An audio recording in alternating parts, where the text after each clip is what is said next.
Hey, I'm Jojo. Today we're learning QuickSort, the algorithm that says, I'll divide it and make everyone else busy. The pivot array. Smaller numbers go to the left, bigger to the right. You go left, you go right. Let's sort this array using 2 as our pivot.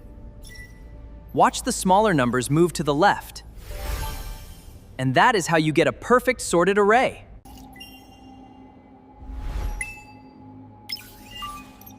Now, let's look at this left subarray. With 0 as our pivot, we swap them.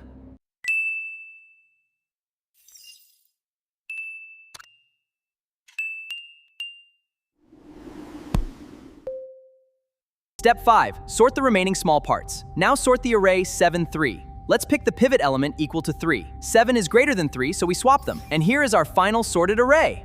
QuickSort works like this. Pick a pivot, put smaller numbers left, put bigger numbers right.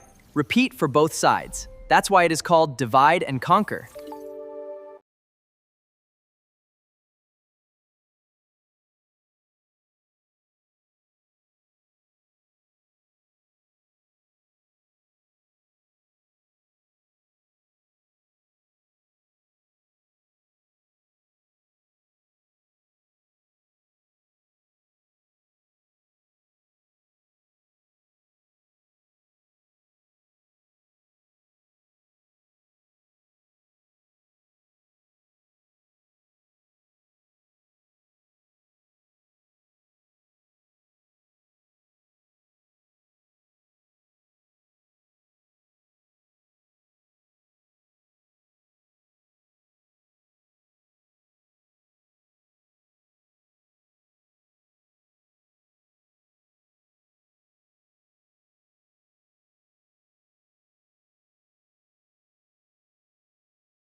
QuickSort is usually fast, n log n. Best case, the pivot splits arrays equally, but a bad pivot creates open square. Remember, good pivot fast, bad pivot slow.